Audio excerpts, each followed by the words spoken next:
love what our daughter, Brennan, gave me for Christmas. It's called Storyworth. Have you heard of it? It's not something you can wear or look at. It's a program, a year-long project, the aim of which is to create a memoir of sorts for my family. Once a week, I get an email with a topic. This program compiles my writings and in the end will produce a book for my kids and grandkids. This past Monday, as part of the Storyworth project, I answered the question, what advice would you have for future generations? My first word of advice was this: remember that the most important word in the human language is grace. As a follower of Jesus, I'm grateful for grace, God's unconditional, undeserved, unlimited, unrelenting love. There's freedom in grace. But that freedom is not unrestraint. Freedom is not anything goes. Freedom is within the parameters of what is safe and wholesome and fair to others. Freedom is within the boundaries of what is good for us. Welcome to TV, Tennessee Valley Church. Today we're in a courtroom in the federal courthouse on Holmes Avenue in Huntsville. Even as we speak, they're building a new federal courthouse on the corner of Low and Gallatin. We are here because today we embark on a 10-week journey to study a document, many principles of which show up in our Western system of laws. That document? The Ten Commandments. The Ten Commandments were given to enhance our joy, to enrich our lives. Ron Mell wrote a book about the Ten Commandments and titled it The Tender Commandments. He wrote that these commandments are not harsh, restrictive rules, but a tender love letter from a wise, all-knowing Father. But Travis, the Ten Commandments is a list of rules, of do's and don'ts. As followers of Jesus, aren't we supposed to live by grace instead of rules? Didn't you just say there's freedom in grace? Well, yes, absolutely. But remember, freedom is not unrestrained. Freedom is not anything goes. Freedom is within the parameters of what is safe and wholesome and fair to others. Freedom is within the boundaries of what's good for us. The Ten Commandments help form those boundaries. We begin with the first commandment of 10. You shall have no other gods before me. God's demand that we have no other gods does not come from what we typically think of as jealousy. God simply knows that no one or no thing else is as good for us as He is. And He loves us too much to let us settle for less than our best. What does it mean not to have other gods before God? That was easy to understand in Moses' day, for in Canaan, the land to which Moses was leading God's people, there was a multitude of little g gods. The Canaanites were polytheistic, meaning they believed in lots of so-called gods, the god of fertility, the god of war, the god of health, and so on. Therefore, it was clear in Moses' day that the people of Israel were not to go into Canaan and embrace the Canaanites' religion of multiple gods. God's people were to remain exclusively loyal to the one true God, Jehovah. So what are the false gods that tempt us in 2024? You could name a few, I'm sure, and here are a few of my own. Ambition, relationships, money, and pleasure. All of those hold potential for good and the potential to become our gods.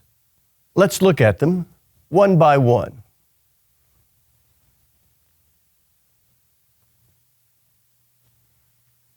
Here are some of the false gods that tempt us. Ambition. Americans are prone to bow to the god of ambition, to worship success as our culture defines success. Of course, ambition can be a really healthy thing. To strive for achievement and to feel the satisfaction of that achievement, that's a good thing. To earn a reputation for talent and hard work, to leave a legacy, all good things. But ambition can become a god, what we worship. The goal of making a name for ourselves, of proving our worth by doing bigger and better things, can be really unhealthy. We might sacrifice people who are important to us. If we put too much of our our sense of worth into our achievements. And if we don't meet our goals, we might be crushed. Ambition can become our God. Relationships. I couldn't live without that person, one might say. Well, maybe that means that this one whom we love has become something of a God to us. Again, deep relationships are wonderful. We long for and are wired for profound connections with people. But when my sense of value is wrapped up in the way someone feels about me, that person's feelings toward me have taken on unhealthy power over me. That person's feelings about me have become my God. And then there's codependency. When my identity is in protecting someone from their own mistakes, that relationship has taken on God-like status for me. Ambition, relationships, money. There's no sin in earning as much money as we can, as long as we do it ethically. And saving for the future is wise. But when we cross that invisible but dangerous line and believe that our future, our happiness, our very well-being are directly related to money, then money has become a god. When our faith and hope is in the Federal Reserve, when interest in stock reports becomes obsession with stock reports, when our only consideration regarding our next job is how much money we'll make, then money has become something of a god. Ambition, relationships, money, and pleasure. 2 Timothy 3:4 warns that people are likely to become lovers of pleasure more than lovers of God. And too many of us are guilty of that. Hedonism, the insatiable, irresponsible pursuit of pleasure, the selfish and reckless pursuit of whatever I want, is endangering our society. Our obsession with pleasure is obvious in a number of areas. We're buying homes and cars we can't afford. We're racking up wild credit card debt. But nowhere is our culture's obsession with pleasure on more obvious display than in sexuality. The sexual revolution of the 1960s championed the pursuit of physical pleasure without rules and without boundaries. The sexual revolution of the 60s opened Pandora's box, tore down the guardrails, and the result has been the mainstreaming of lifestyles and choices that not so long ago would have been considered rare departures from what is moral. And when immoral practices become normalized, mainstreamed, even celebrated, then the culture is in trouble. When will we realize that self-indulgence only brings regret and emptiness? Those who love pleasure more than God live empty lives with only temporary reprieves of fleeting amusements. Again, those who love pleasure more than God live empty lives with only temporary reprieves of fleeting amusements. In just a few minutes, I'll be back to offer what I believe is compelling evidence to make my closing argument to convince you, ladies and gentlemen of the jury, why this commandment about not having little g gods is so important. Let me be filled with kindness and compassion for the one for whom you love and gave your Son for humanity. Increase my love. Help me to love with open arms like you do. A love that erases all the lines and sees the truth. Oh, that when they look in my eyes, they would see you. Even in just a smile, they would feel the Father's love. Oh, how you love us. From the homeless to the famous and in between. You formed us and you made us carefully. 'Cause in the end, we're all your children. So help me to love with open arms like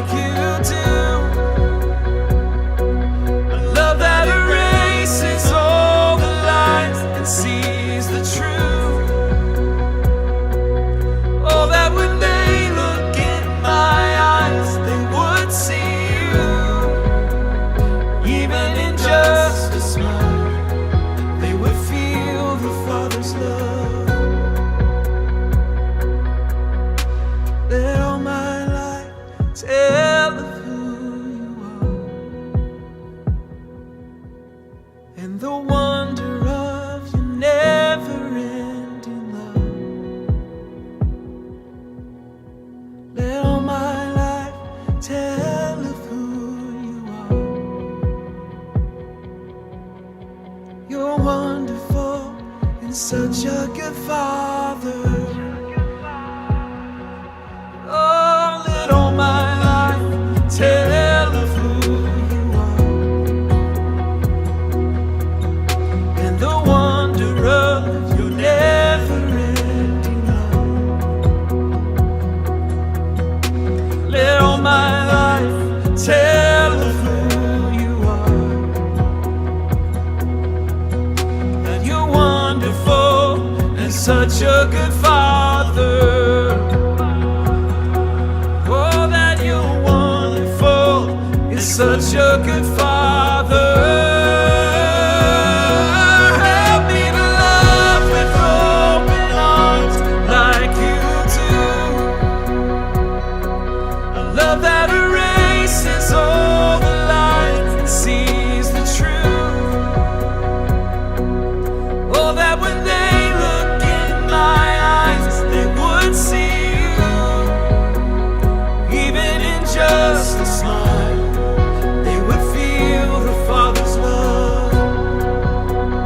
Even in just a smile, they would feel the Father's love. Oh, even in just a smile, they would feel the Father's love.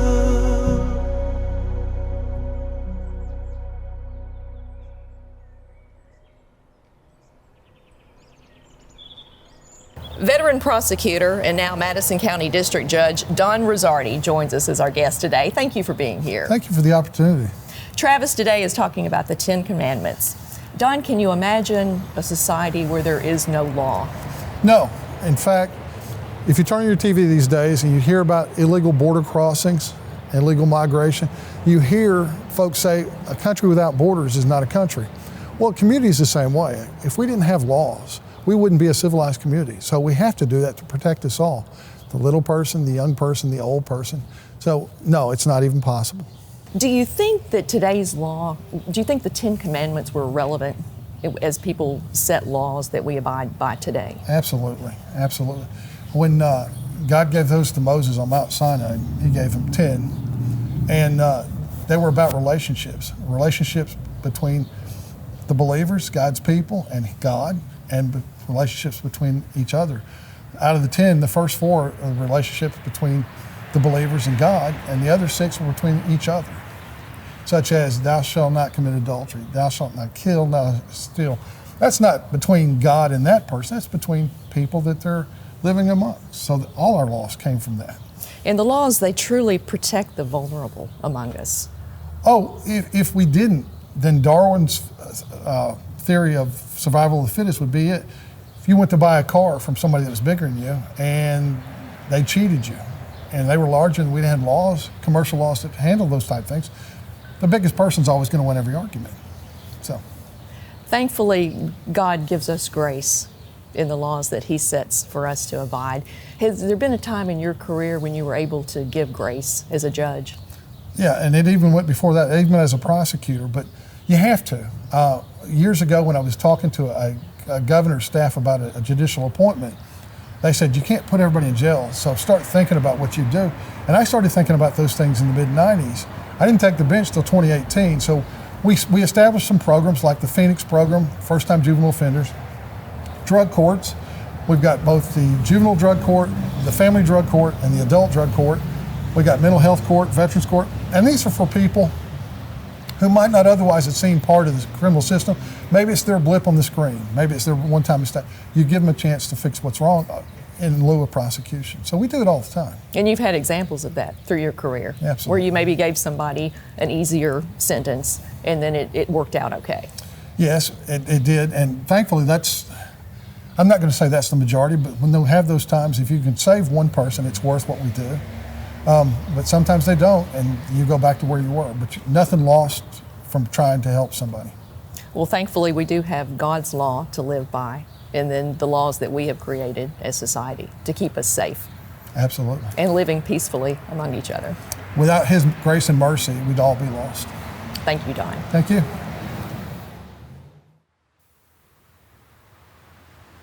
Here are 3 reasons why our first thought, first relationship, first allegiance, first passion must be God Himself. He is the King and deserves it. The last book of the Bible pictures throngs of people and angels surrounding our Creator in heaven, bowing down and praising Him simply because of who He is. In Revelation 4, we read dramatic descriptions of heavenly beings encircling the throne of God. They laid their crowns before the throne and say, "You are worthy, our Lord and God, to receive glory and honor and power, for you created all things, and by your will they were created and have their being." Why join our hearts and voices with that heavenly chorus? Because He hung the stars in space. He spoke and there was light. He leaned down and breathed life into our nostrils, and humankind was born. Why put God first? Because He deserves it. He is worthy of our trust and our lives. In the old country, the reason for submitting to the king would have been simple. He's the king. That's the supreme reason for making sure at the top of our priority list is serving, honoring, and enjoying God. He is the Creator King. Why must our first thought, first relationship, first allegiance, first passion be God Himself? 2, you were created for that, and nothing else will satisfy. Isaiah 55, verse 2 says, "Why spend money on what is not bread, and your labor on what does not satisfy?" The worship of other gods is shallow and non-satisfying. Into thin air is the story of John Krakauer's climb to the top of the highest mountain in the world, Mount Everest. He succeeded with tremendous sacrifice, at great cost, with amazing skill, and at terrible risk.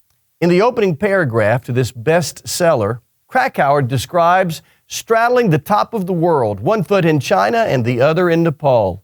He was at the summit, literally at that moment looking down on everybody else in the world. As a climber, he'd had an insatiable longing for the thrill of the summit. This was the fulfillment of a dream paid for at great cost. And Krakauer continued, "I'd been fantasizing about this moment and the release of emotion that would accompany it for many months. But now that I was finally here, actually standing on the summit of Mount Everest, I couldn't summon the energy to care."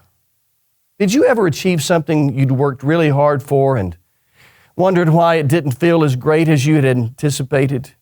Did you ever reach what you considered the top and think it was not worth the sacrifice? Have you ever felt like you were chasing the wrong things? If your ultimate loyalty is to anything or anyone except God Himself, you are chasing the uncatchable.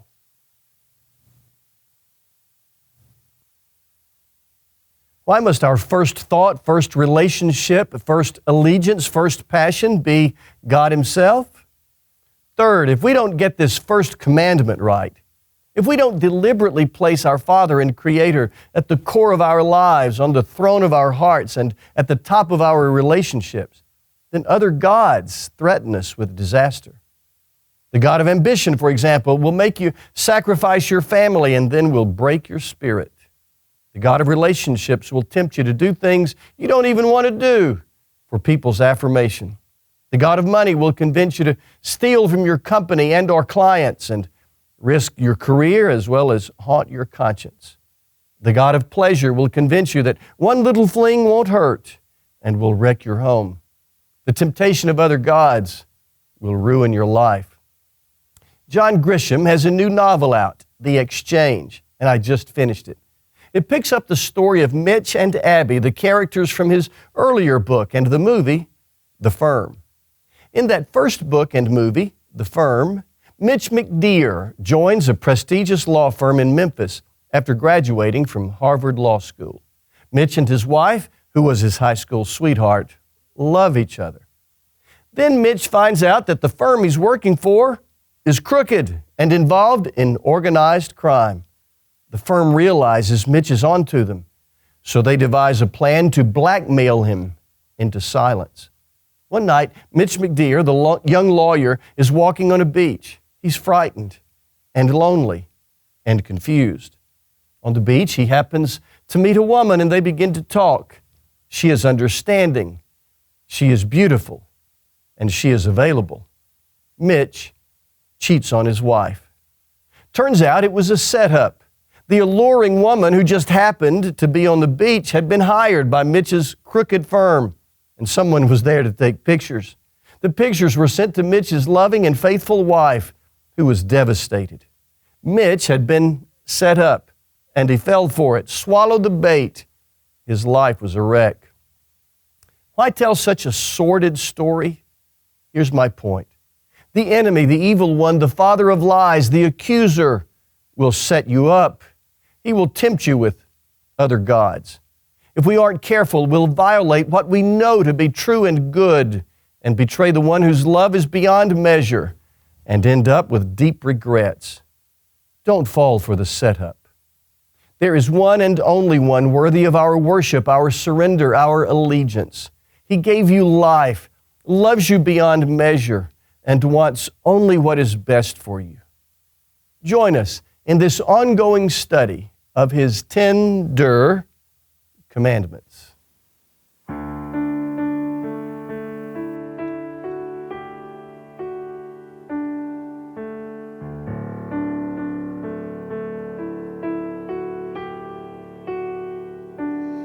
In the darkness we were waiting, without hope, without light, till from heaven you came running.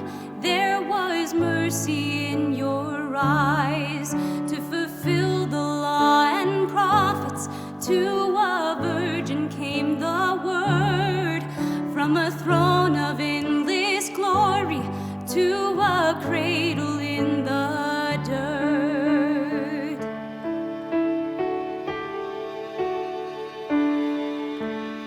Praise the Father, praise the Son, praise the Spirit, three in one. God of glory, majesty,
Tennessee Valley Church means church has left the building. So has membership. Here's what I mean. You might be feeling a need or maybe even a call from God to be part of our church family in a more tangible way. If you're not able to join us physically here at 600 Governors Drive, whether because of distance, mobility, schedule, or some other reason, you still can be a member of First Baptist Huntsville. Let me send you information on what that would mean, what you could expect from your church, and what your church would expect from you. Email me at travis@fbchsv.org. Let me know of your desire for membership, and I'll help you get started. Join hands with us as we attempt to join hands with God Himself in His mission to the world.